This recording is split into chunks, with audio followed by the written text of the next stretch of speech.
So I recently found myself part of a TV show.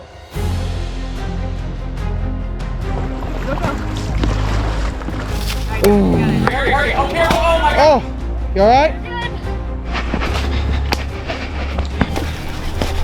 You got this. Challenge another player to one-legged balance challenge. Keep that pressure on there. I extend a dark invitation to seek my concealed chest.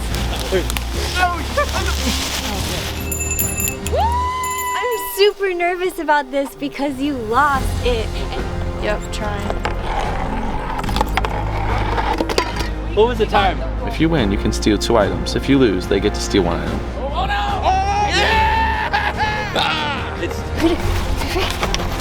I really want to beat the fire making challenge against the vets.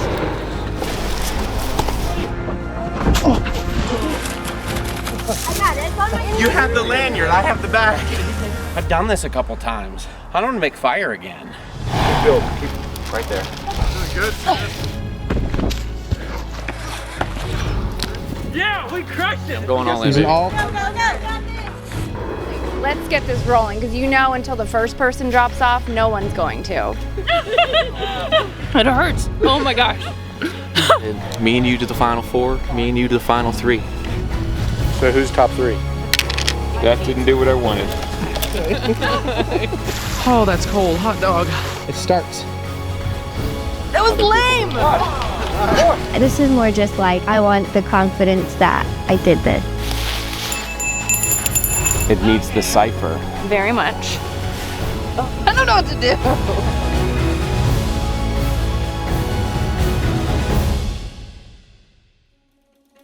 So Joel, how in the heck did you get me part of your crazy reality local TV show? I don't know, I guess I'm just good at duping people. So if you guys didn't get it from the trailer, Joel is not only a sci-fi filmmaker, a documentary filmmaker, but also he's been working on the side as a local backyard / all over the city reality show maker. And he wrapped me into it. Like I didn't do enough for you. Like I hiked the entire Appalachian Trail so you could have a documentary. And now Yeah, we made the documentary so we could really promote our real passion. yeah, now you have me competing with a whole bunch of locals on crazy events. Yeah, so I created this, like, if you've ever watched Survivor or Amazing Race or things like that, any kind of show, reality show like that. My brother was going through a really rough time a couple years ago, and I just thought, what if I just created like my own kind of mishmash version of that through basically a group chat, and it started out basic as just tossing out little riddles and pictures at any time in a group chat. I mean, at 1 a.m., 9 in the morning, 5 a.m., and whoever could figure it out and go find my scavenger, like hidden item, you know, via coordinates or GPS or clues or whatnot, you'd get some prize. Yeah. Some ridiculous Snickers bar, some stupid thing like that. But it was just kind of an idea of like adding that spur of the moment adventure into just normal life, even though you're looking for the most ridiculous thing. And so after doing it once, I mean, we just had a blast because we did it with our brothers and sisters and cousins and stuff like that. And then it kind of branched out and some other friends kind of saw pieces of it. And I didn't really film it in the way to be like, hey, everyone should watch. I kind of filmed it just for our personal, like, family to kind of watch and kind of catch up on what's going on, because, you know, people are running muck around the city and I'm not there everywhere. So friends wanted to do it, and so I found myself going, okay, I really want to do a pirate themed one. And so Josh had actually played the previous one before, and I had just gotten better and better at like producing these and coming up with games and all sorts of challenges and stuff like that. So I ended up roping Josh in one more time. So why did you join? Well, I mean, it's so much fun. So now that I'm off the trail, I'm just working and, you know, providing for my family and doing all that. But like, And scavenging. well, and then scavenging. So like literally my life for like the last several months when you were making this thing was like work as hard as I can, eat dinner, put Harvey to bed, and then you get this text from Joel saying, challenge, and he gives some random clue or coordinates, and I just get to like, sorry Cassie, I gotta go. And she's like cuddled in a blanket and like watching TV and like, have fun. Like, you made me in the rain stand on a slack line to see who could stand there the longest in the rain. It's like pouring down rain. And it was pretty bad because like I think you took out all my like worst traits to like be evil against everyone to win. It was true Survivor style.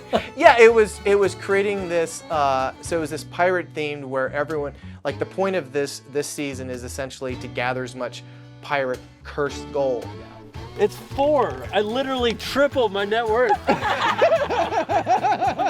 And whoever has the most gold by the end, the final 4 players, you go into like the final 4, which you then team up with 2 people and you run this crazy relay race and raft across a river. And then you whittle out 1 more person down to 3 people, and then it becomes the Pirate Council, and we have to vote who is the ultimate scavenger. So it's a mixture of like Survivor, amazing race challenges, eating challenges, obstacle courses, and stuff like that. So I was happy that Josh got to do it because he was fun to watch in the first one anyways. And to me, it's just honestly, it's just a full-on excuse to like hang out with your friends and do something that's like, yeah, it's competitive enough where you take it seriously enough, and then it's actually challenging enough where it's like, okay, you have to figure out a challenge. It's not easy, but then we play basically at 9 o'clock almost anytime we did an event. And that was the time because everyone had kids. They were putting their kids down. It's like, all right, show up in the middle of the woods. It's time for another challenge. But like I came up with the most crazy challenges with like marble balances, obstacle courses, all sorts of stuff. But to me, again, as a filmmaker and as a storyteller, creating these events to turn into challenge, even like the first one, you'll get to see a brief clip of the first episode, and you'll have to watch to see if Josh. So first of all, if you do watch it, the first episode, it was on Halloween night, and I was dressed up as Where's Waldo, and like me and one other person had a costume. I think no one else did. And then you hid these treasure chests under the ground. Yeah, I buried treasure chests, and I made them read all sorts of crazy riddles. And and your brother, he's like really tough. So me and him are like, we bunk heads, we're real competitive. So like somehow we ended up in a wrestling match, digging up, like in the middle of the woods, digging up with our bare hands a chest of fake gold. And I love when we found people that lived nearby. They like came in the woods thinking there was some strange cult going on. Did you guys live across the way? What? No, we just saw a bunch of people walking. Well, come and watch. We're doing a scavenger game. The mantra is, if you can put a tiki torch anywhere in the woods and you do some sort of event, suddenly it just feels cooler. I know, right? It's so silly, but you have a tiki torch and suddenly you're like, I'm on a show. Wait a second, how much fuel did you use for your tiki torches? Too much. But yeah, no, it was fun to have Josh come along, even from because we've known each other for a long time, and so maybe one of you guys should do the show so I can join. I think that's the hardest part about this is the hardest part about doing these challenges, because I'm like, it's totally something I enjoy. And so I have the ability, and like I understand the logistics of putting on an event to figure out, okay, if this happens, now we need to have this. And you'll see as they play, they win gold and like words of power and these pieces of paper that have my scrawled notes of saying, you can steal this from another player, or here's a hidden secret, or reveal a clue earlier, things like that. Because I was both inspired by Mario Party and those silly games where you roll the dice and it's like, or was it Mario Kart, you know? You're always ahead, and so when they got that blue shell and you're like, you know, and you're screwed back to the start. But it's always like, you never know who's gonna play. Oh my gosh, it was so fun. It's tough because like you're trying to create something that everybody can't join on every event because real life is going on. So I'm trying to make a way that if you can't join in, like I still want you to be able to have a chance to still win at the end too. So I'm always trying to create like, if you do come, you might have a better advantage, but you're not completely out of the race. Yeah, I remember. And you'll see that for various people that can't show up or do show up. Lose, but everyone just had so much fun. I know, so I was actually, not to give any too much spoilers, we're gonna have a link here so you guys can like watch all the episodes. So just go to the descriptions, we'll have a link and you can watch them all. But not to spoil it too much, but I missed a bunch of the beginning ones because I was showing a lot of houses at the time. It was, you know, I was just working a lot. I missed a lot, so my gold count was low. But luckily, I'm an outdoorsy guy, so you'll have to just enjoy the fire making challenge. That one right there, you're gonna enjoy that. But one story that comes to mind is, I think one time I was out, since I'm a real estate agent, I was out showing a house, and the clue comes in. I'm like looking at the house, and the clue comes in. It's like, oh, here's a spot, and I'm like, I gotta get there. I gotta get there to compete in this competition. But my buyers were looking at the house, and we finished up. So I remember standing in the parking lot with them, and they were talking. I'm like, so you guys interested? You gonna write it off or not? And they're just like, well, I think we need to think about it. Okay, great. Go think about it. Well, let's go talk in a couple hours. I basically like shooed them in their car. I get the car and race down to go get this scavenger clue. Like, those people are like, what is this guy doing? Yeah, and the one time you were like, you had Harvey with you, and you guys found some Ritalin, and Harvey was so excited because I literally put a can of tuna in your guys' award. I was like, it's so because we missed dinner. We were going to go to dinner, and we got the clue. So I'm like, no, Harvey, no dinner. We have to go get the clue. But there was tuna in there. So, like, Harvey was just like, yay. I'm like, here, eat the snacks. Anyways, long story short, like, first of all, that was awesome. Like, it's so cool because after getting off the Appalachian Trail, as everyone, you know, in our channel probably knows, and all these adventures I try to do, since Harvey's in school now, I only do adventures in the summertime. And to have a great friend like you, and for everyone else that can participate in this, to have these awesome adventures planned out for us, so we can just have on a random Thursday night some cool adventure in the woods. It was just, amazing. That's always something I try to promote with people, especially with parents, if you have kids and stuff like that. Like now, like me now, like being a dad, I've got a kid, he's now 2.5, but he came out with me many nights or afternoons hiding stuff for you guys, or just building stuff in the forest with me. And to me, I really want to instill him that, like, your dad can have adventures, and like to instill that he can have adventures. Like, we have adventures together, but like, you should have adventures too. Like, you should still be able to go out and do things so that your kids can see, like, hey, your parents can do stuff. Like, they can do other things too. It's not just us. It's like, and it's cool. I love that because he sees me doing this stuff and he wants to do the same thing. And so we climb together and we hike and all that kind of stuff. And so this was just a way to be like, just get out of your couch. Let's just, I know it sounds silly, but with the tiki torch, these balancing marbles are gonna be hilarious, and we're gonna laugh. And that, to me, that was my favorite part, just laughing with everyone and seeing what clues are gonna happen, or how many times Josh is gonna fail or lose gold or win gold. So, but it's fun seeing everyone kind of pushed a little bit to their limits in a fun way. And I hope you check it out because I think it's worthwhile. Yeah, it's definitely worthwhile to check out. It was so much fun competing. I'm competitive, so if you guys see me as a great family guy that just loves to hang out with his wife and son, don't watch it because I'm on my own now. My wife and kid were mostly at home, and I got to compete hard. So otherwise, it's really exciting. Yeah, season 2 is currently going. I'm working on them. They're mega episodes to edit. They're like almost mini movies, each one that I'm putting together, because we shot like 17 events. And so each one is like 45, 50 minutes with 7 cameras and all that kind of crap. So they're going on, but watch from the start. You'll really enjoy it. If you like Josh, if you like watching any of him hiking, you're gonna really enjoy this. Yep. And again, some of the episodes, I'm not in all of them because I had to work so much, but trust me, get to the fire making challenge. That's my favorite. Yeah. Anyways, thanks guys so much for tuning in. We'll talk to you guys soon. See ya. Good evening. I'm Joel. I'm a filmmaker, I'm a web designer, and I'm also the host of my own show, The Ultimate Scavenger. Just to give you some preface on what this is, what you're about to see is something born out of just wanting to create an adventure for my friends. So my brother was going through a hard time a couple years ago, and I really wanted to just give him a sense of adventure. He loves reality shows, he loves Survivor, Amazing Race, things like that.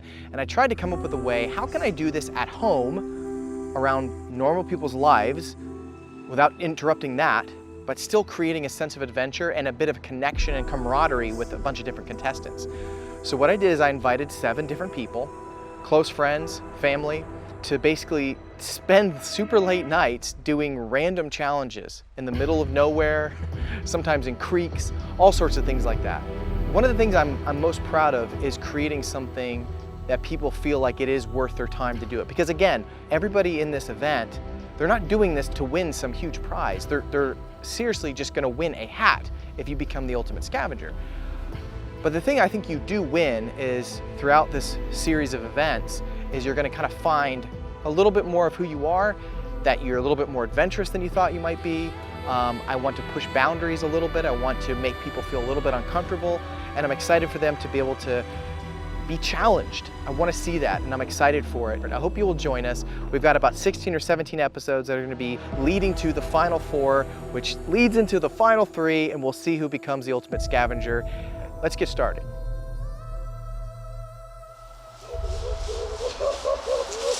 Nice of you to finally come. Been here for 30 minutes. Remember, What's your ankle? Hi, everyone. Hello. Hi, I'm Emma. It's nice to meet you. Hi, come Jeremiah. Wait, so is Joel live cam? I think so. Well, again, like, because I started walking and like he sent it. So he's watching it. It's filming. There's something somewhere else. I really don't know. Welcome. I feel like we're like a secret society. I know. I kind of feel wrong going through the woods and like to the lantern. This is a pretty big group we got out here. So where is this envelope? It's right there. We took it off the cobweb. Oh, you did? Oh, it's right there. Where's Joel with his night vision camera? So the camera's right over there. Oh, is there? You guys already just found it? Well, he was wandering. that's why I said don't wander. I extend a dark, like Count Dracula. I extend a dark invitation to seek my concealed chest, lurking just a mere 50 feet away from this very spot. Look for the elusive X, but heed my warning. There be two X's, one that guards a treasure that begins your quest, and the other that carries a malevolent curse that will follow you throughout this adventure. The key to unlocking your destiny rests not far hence, nestled within a nearby hollow rock.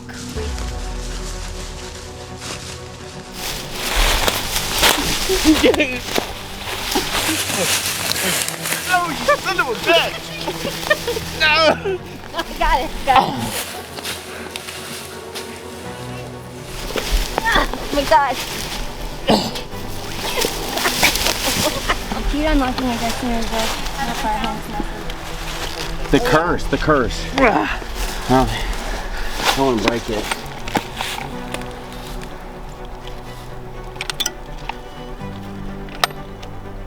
Ooh. Read the letters in order. Ooh, see the crest? Is it an A? Yeah, an A.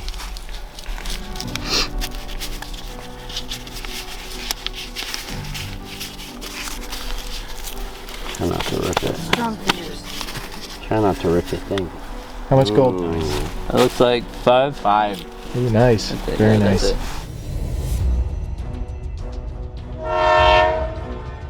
5 seconds. You better hurry.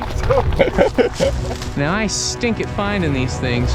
That looks like a hazard to me. I can't outrun him, but I'm just really happy that both Jeremiah and Josh are here because I need to catch up. Someone had to fear heights or falling through grates. This would not be a good place to be. Adventure mode Bethany activated.